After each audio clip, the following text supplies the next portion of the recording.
You're listening to Skeptoid. I'm Brian Dunning from Skeptoid.com.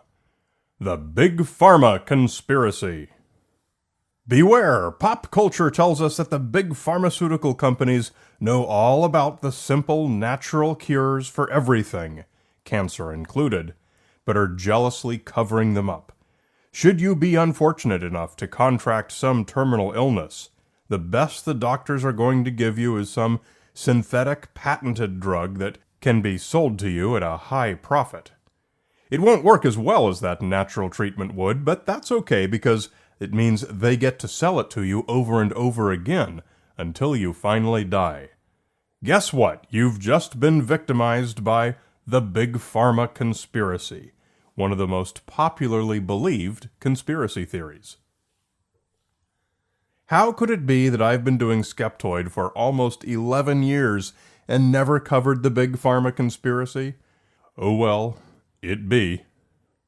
The basic Big Pharma Conspiracy says that pharmaceutical companies suppress natural cures on the principle that they are not patentable and thus not profitable to sell, so they instead distribute only patented, expensive, and less effective drugs. This allows them to keep profits up, and since the drugs are less effective, it keeps the patient sick enough to require more and more of the expensive products.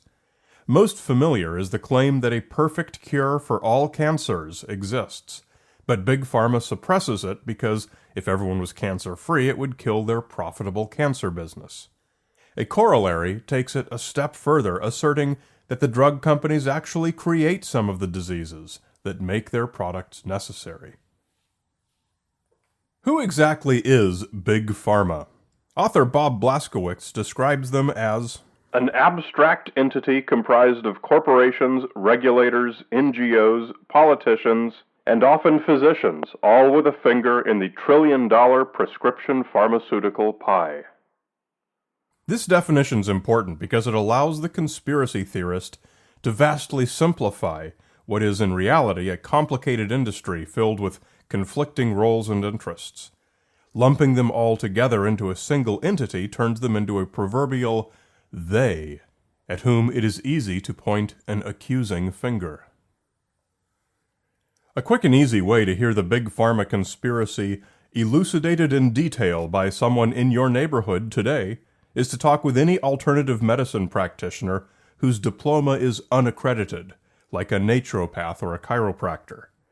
Ask why they didn't become a medical doctor, and 9 times out of 10 they'll recite the Big Pharma Conspiracy narrative point for point, all the way down the line. Doctors see patients as diseases, not as humans. Doctors only treat symptoms, not causes. Doctors' only motivation is to make money and earn kickbacks from pharmaceutical companies by prescribing as many drugs as possible and to keep those patients on those drugs forever. All one needs to do is a web search for the term Big Pharma and look at the headlines that appear. Big Pharma is America's new mafia. How Big Pharma created America's opioid epidemic. The evils of Big Pharma exposed. The drugs may be the problem. Inconvenient truths about Big Pharma. One piece of evidence suggesting the Big Pharma conspiracy might not be as successful as its believers claim is that real conspiracies are discovered and eradicated in the industry all the time. One of the most famous cases concerned heparin, a blood thinner that's used extensively in surgery and dialysis. Most of it comes from suppliers in China where it's derived from pig intestines. It can cost $900 a pound. In 2007, some Chinese suppliers began cutting the expensive product with a different drug that cost only 1% as much and can appear to produce a similar effect, but with different and unpredictable side effects. Suddenly, people began dying on the operating table and suffering severe allergic reactions, and it was traced to this contaminated heparin. The FDA ordered it all recalled, which resulted in a catastrophic shortage. Lacking any enforcement ability inside China, the FDA put stringent new testing standards in place for the companies that sold heparin, shifting the burden from the Chinese suppliers to the American distributors.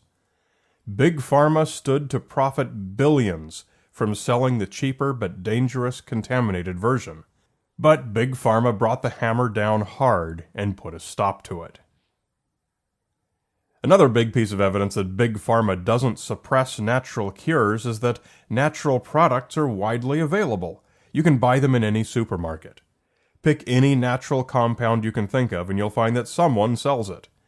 Regulators don't put a stop to this, except in cases where the product is toxic. The most they can do is require sellers to include the disclaimer alongside their labeling for what they claim the product does. These statements have not been evaluated by the Food and Drug Administration. This product is not intended to diagnose, treat, cure, or prevent any disease.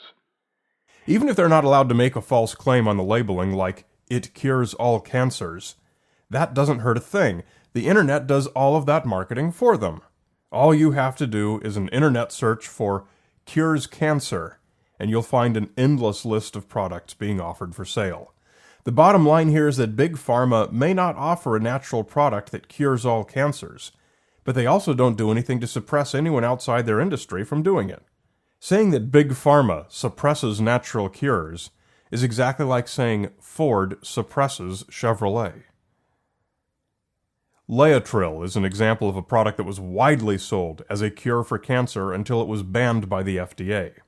Suppressed, some would prefer to say. The reason for the ban was that extensive clinical trials throughout the 1970s and 80s proved that it had no effect on cancer whatsoever, except to give cyanide poisoning that was sometimes fatal. But true believers are still able to find it. It can be bought online and in clinics, mainly in Mexico. Today it's usually sold as amygdalin or vitamin B17, even though it's not a vitamin and there's no such thing as vitamin B17. Such cases as this, where the product is overtly toxic, are really the only cases one can find of a product being suppressed by Big Pharma. Finally, we can point to one more piece of evidence that any alleged Big Pharma conspiracy does not seem to have any effect. And this is that the market for these allegedly suppressed cures is just as big as Big Pharma's market. Americans spend almost exactly the same amount of money on FDA-approved pharmaceutical drugs as they do on unapproved drugs, basically supplements, vitamins, and all other herbal or natural remedies. In 2017, they'll spend just under $40 billion on unapproved drugs, a number which grows strongly each year. The market for FDA-approved drugs is 11 times as big, just under $450 billion. But since insurance pays the majority of that, what Americans pay out of pocket is about the same. Digging deeper into the conspiracy claims, we find that one of its fundamental assumptions is untrue. This assumption is that Big Pharma does not sell natural compounds, or compounds that they cannot patent. Both of these are trivially disproven. Nearly all research in the pharmaceutical industry starts in the lab with a petri dish, an incubator, and some compound found in nature. This is why all pharmaceutical companies have research stations all around the world, staffed with molecular biologists.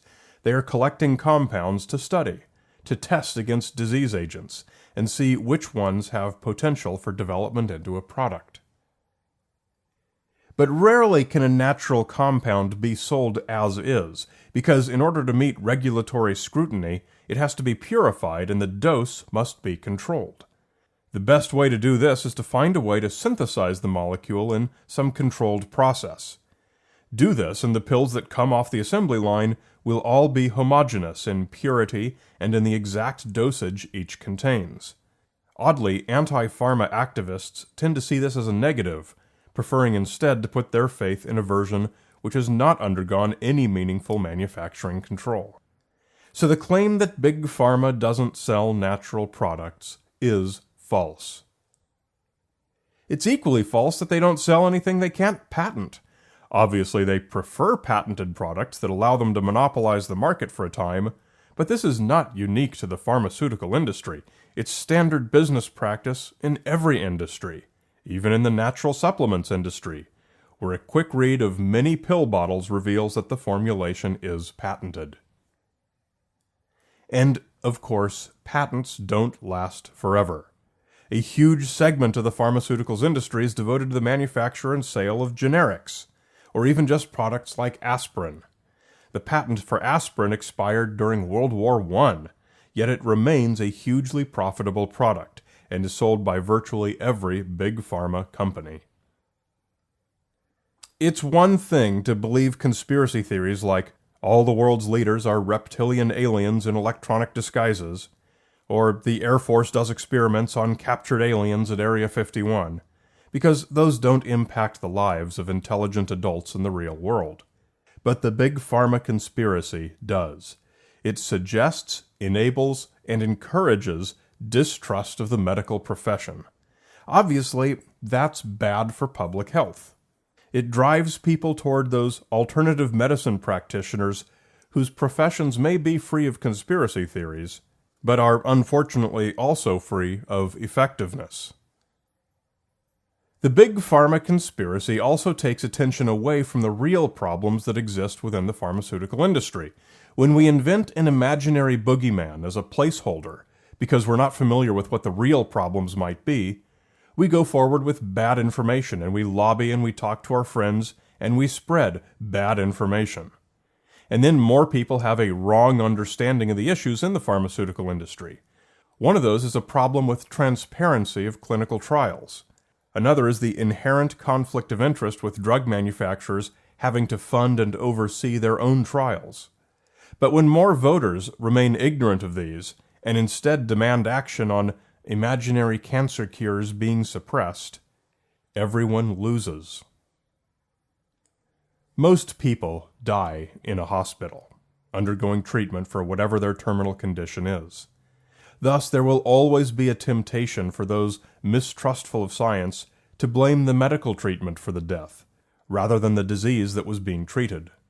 This is enough of a public relations conundrum for the medical industry, without additional layers of even more irrational paranoia and conspiracy mongering being stacked on top.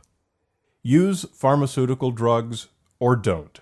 That's up to you, because it doesn't affect anyone but you. But anti-pharma conspiracy mongering does affect other people. So please, take the trouble to better inform yourself before going forth to spread it. Follow me on Twitter and Facebook at Brian Dunning. You're listening to Skeptoid, a listener-supported program. I'm Brian Dunning from Skeptoid.com.